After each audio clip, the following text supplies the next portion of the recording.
বন্ধুরা, কখনো কি ভেবেছেন এই পৃথিবীতে কেন এত দুঃখে ভরা? কখনো কি মনে হয়েছে আপনি চেষ্টা করেছেন তবুও জীবনের শান্তি থামছে না? আপনার ভিতরের কষ্ট, সমাজের প্রতারণা, মানুষের হিংসা, ঘরের অভাব, সবকিছুর মাঝে আপনি একা। কখনো কি মনে হয়েছে এই পৃথিবীতে ন্যায় বলে কিছু নেই? তবে বন্ধুরা, একটিবার চোখ বন্ধ করে ভেবে দেখুন, এই পৃথিবীটা যেমন তা কি আদৌ ভালো বা মন্দ?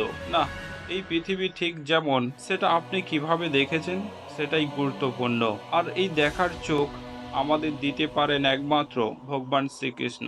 তিনি বলেছিলেন এমন কিছু কথা, এমন কিছু চিরন্তন বাণী যা শুধু যুদ্ধের ময়দানে অর্জুনকে বাঁচায়নি, আজও কোটি কোটি সাধারণ মানুষকে বাঁচাতে পারে দুঃখ, হিংসা, ক্রোধ, লোভ আর অশান্তির অন্ধকার থেকে। বন্ধুরা, আমি বিজয়। আজ আমি আপনাদের সামনে তুলে ধরতে চলেছি শ্রীকৃষ্ণের সেই অমূল্য বাণীগুলো, যা এই জগতের জন্মানো প্রতিটি মানুষের জীবনে এক আলো আনতে পারে। যদি মন দিয়ে শুনতে পারেন, তাহলে হয়তো আপনার জীবনও নতুন পথ খুঁজে পাবে, যেমন খুঁজে পেয়েছিল অর্জুন।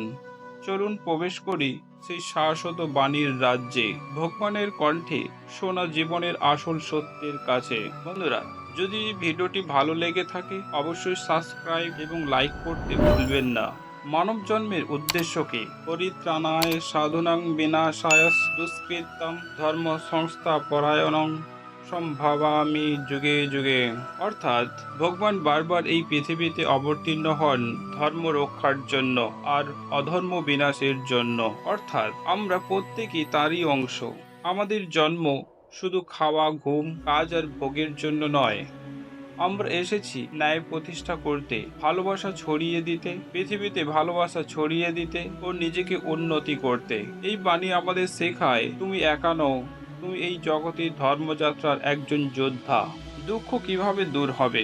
দুঃখে সনুদ্বিগ্ন মনা সুখে সুবিগত স্প্রিয়। যিনি দুঃখে বিচলিত হন না, সুখে আসক্ত হন না, তিনি স্থিতপ্রজ্ঞ, তিনিই প্রকৃত জ্ঞানী। অর্থাৎ আমাদের দুঃখ এলে কান্নায় ভেঙে পড়ি, আর সুখ এলে পাগলের মতো লোভে জড়িয়ে পড়ি।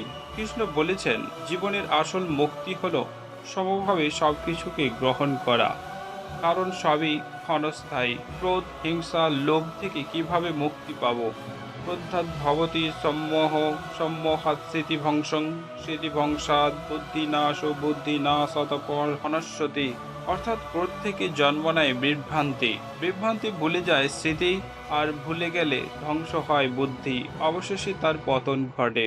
অর্থাৎ যখন কেউ আপনাকে অপমান করে, আপনি প্রতিশোধ নিতে চান, কিন্তু শ্রীকৃষ্ণ বলেছেন এই প্রতিশোধই আসলে আপনার নিজের ধ্বংসের রাস্তা তৈরি করে দেয়। তাই উত্তম হবে তাদেরকে ক্ষমা করো, ধৈর্য রাখো, আর নিজের মানসিক শক্তিকে খারাপের দিকে নয়, কল্যাণের দিকে চালিত করো।